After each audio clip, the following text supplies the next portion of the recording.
lot of people have been asking me questions about the final burial place of Her late Majesty Queen Elizabeth II and Prince Philip.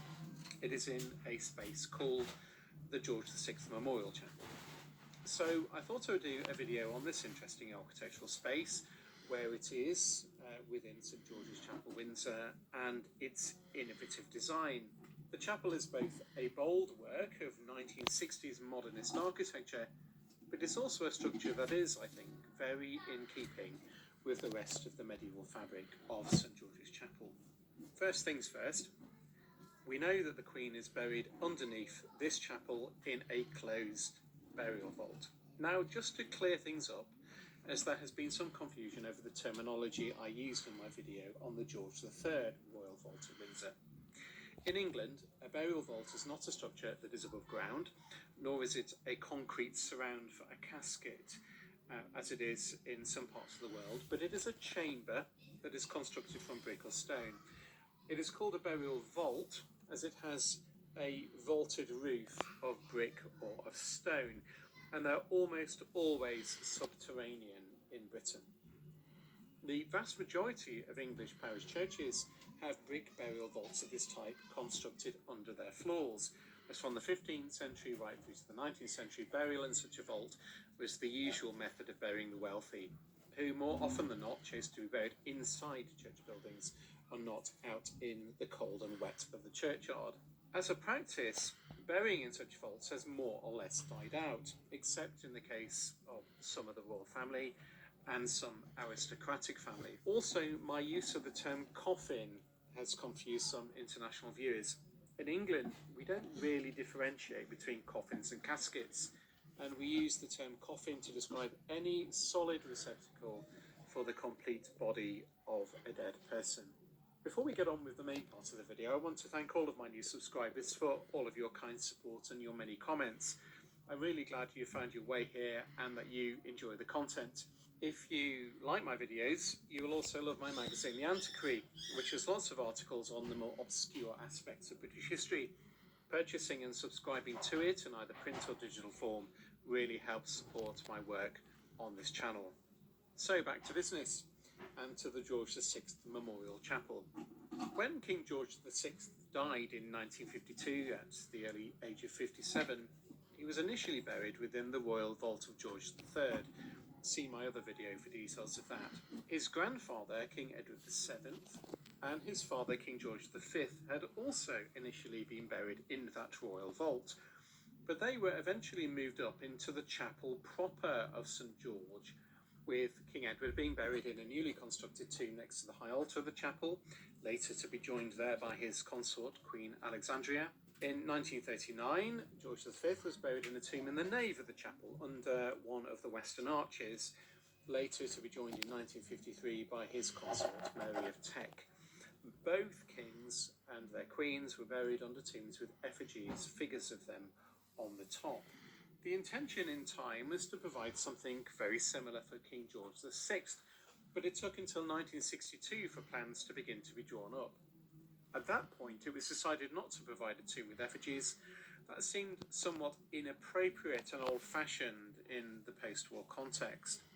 And something much more contemporary was proposed for the man who led Britain through the Second World War. And for the first time since the 16th century, it was decided to add a new structure to St George's Chapel to house his tomb. Initially, it was proposed that a small rectangular chapel was added onto the north wall of the nave, to a design by the well-known architects John Seeley and Paul Paget. But this idea and their plans were quickly rejected. After that initial failing, a new, younger architect was brought to work with Seeley and Paget, a quite experienced man called George Pace, who had an architectural practice in York, where he mostly restored and furnished medieval churches and designed new ones. Pace was a modernist architect who designed rather innovative buildings in his own very characteristic style, but also had a great understanding and sympathy for medieval architecture, so he was a really rather inspired choice for this job. There was a desire at that time to create a new space that was bold, but was also unobtrusive and the decision was made to site the new structure not attached to the nave, but on the north side of the north choir aisle of the chapel, near the high altar and close to the tomb of King Edward IV. The chapel would then mirror a 16th century structure, the chantry chapel of Bishop Oliver King, on the south choir aisle, thus maintaining some symmetry and balance to St George's Chapel as a whole. Pace went through 5 different design stages before coming to a final plan, producing well over 1,000 drawings. One of Pace's early designs was for a square mortuary chapel with an altar set in a rectangular projection at right angles to it. Here's his rough draft drawing. Another, rather than having 2 spaces, was irregularly shaped and had a hidden light well and extra space to the side. In this plan, the whole structure was to be vaulted with a stone vault. This was probably a little bit too lavish for George VI, a king of simple tastes. The final design had elements of both of these ideas. As built, the memorial chapel plan consists of 2 discrete areas. The lower area, which George Pace calls the mortuary chapel, is directly off the north aisle and is the space above the burial vault. The roof of this was kept intentionally low, so not to block the windows of the aisle, but also to give the impression that one is entering a tomb. This space sits between 2 of the external buttresses supporting the walls of St George's Chapel, and 3 of the internal walls of the mortuary chapel are formed from these buttresses and the adjoining external walling. And set into the floor of the mortuary chapel is a black ledger stone of Belgian marble, simply engraved with the names in gold letters of those buried there. And this stone was a bit of a nod to tradition. These black stones, called ledger stones, simply engraved in this manner, are used to cover the graves of Edward IV, King Henry VI, and King Henry VIII, Jane Seymour, and Charles I within St George's Chapel. In addition to the black ledger stone, there is also a bronze portrait roundel of King George VI by Sir William Reed Dick, a copy of an original at Sandringham in Sandringham Parish Church, and there is now a similar roundel to the Queen Mother on the wall above the ledger stone. Incidentally, the black ledger stone laid down this week when the Queen was buried is not a new one. The names of Her late Majesty and Prince Philip have been added to the original slab laid down in 1969 for George VI. Inset between the 2 sets of names is a bronze garter star. Both of these sovereigns and their consorts were members of the Order of the Garter, and St George's Chapel is the Order's chapel. Then off the mortuary chapel at a right angle rises the taller Pace calls the liturgical chapel, that contains an altar of stone flanked by candlesticks of bronze, which were also designed by Pace. This is lit with tall windows containing abstract stained glass windows that were designed by the painter John Piper and made by the stained glass artist Patrick Raintians. Only the bottom of these windows can be seen by the visitor viewing the chapel from the aisle. Also hidden from view is the ceiling above the altar, which is painted in black, white and gold with a fanciful pattern that is inspired by the medieval fan vaulting that St George's Chapel is famous for. From the outside, it is only this taller 5-sided liturgical chapel that you can see, looking somewhat like a stylized medieval tower built of Clipsham limestone from Rutland, and with half a century of weathering, it blends in with the medieval structure beautifully. Now, there was some modern innovation in the chapel's design and construction.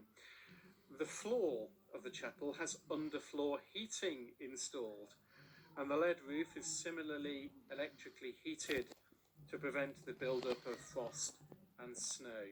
Now, we know that Prince Philip was really interested in new innovations, and I really wonder if he is responsible for their inclusion. Lastly, I should say something about the design of the entrance to the George VI Memorial Chapel. It is through a low arch in the aisle wall, and there are steps down into the chapel. The new arch blends beautifully with the late 15th century architecture of the aisle. The entrance is enclosed by wrought iron railings, again designed by Pace. His wrought ironwork is really rather inventive. The lower level of railings, rather than having spikes, has little mace heads as terminations. And then there are these taller upright posts that terminate with finials that are almost feathery in character. Are they stylized crowns? These railings support an inscription commemorating the king, and the famous inscription, "I said to the man who stood at the gate of the year, give me a light that I may tread safely into the unknown," from the poem The Gate of the Year by Minnie Louise Haskins, words quoted by George VI in his royal Christmas message of 1939, the first royal message of the war. Words of great faith that are so much associated with him. This striking and beautiful memorial chapel was complete by March of 1969, and 17 years after his death, King George VI was reinterred there. Now we know that the burial vault below the mortuary chapel now contains the coffins of George VI, of his wife Queen Elizabeth, the Queen Mother, Elizabeth II and Philip, Duke of Edinburgh. The cremated remains of Princess Margaret, Countess of Snowdon, the daughter of George VI and Queen Elizabeth, are also buried in there. There has been some suggestion that there is also room for 2 more coffins for another sovereign and his consort, for King Charles III and Queen Camilla. We have no idea if that is correct or not. Only time will tell. We have no idea what this burial vault looks like inside, or how the coffins are arranged. There has been absolute discretion and all of that. Some press reports have suggested that the Queen's coffin was lowered 18 feet into the George VI burial vault. I doubt that it is that deep, and I suspect the press are getting confused with the George III royal vault, whose floor is indeed 18 or so foot from the floor of the main chapel.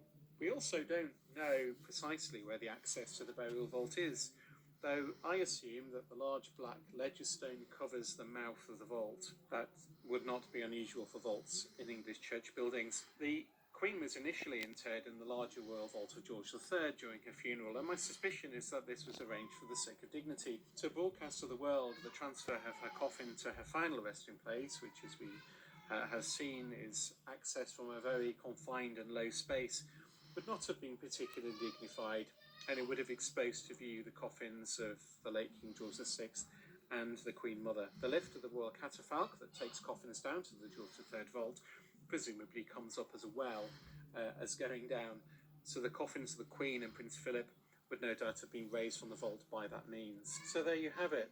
Her late Majesty is buried in the chapel that she built for her father, which is a fine and very striking work of late 20th century design. We 4, as the Queen Mother referred to her husband and daughters, now fittingly rest there together, along with Prince Philip, who quietly and in his own manner spent his life in service to them. Thanks very much for watching. If you like what you see on this channel, please subscribe and share. You can help support the channel at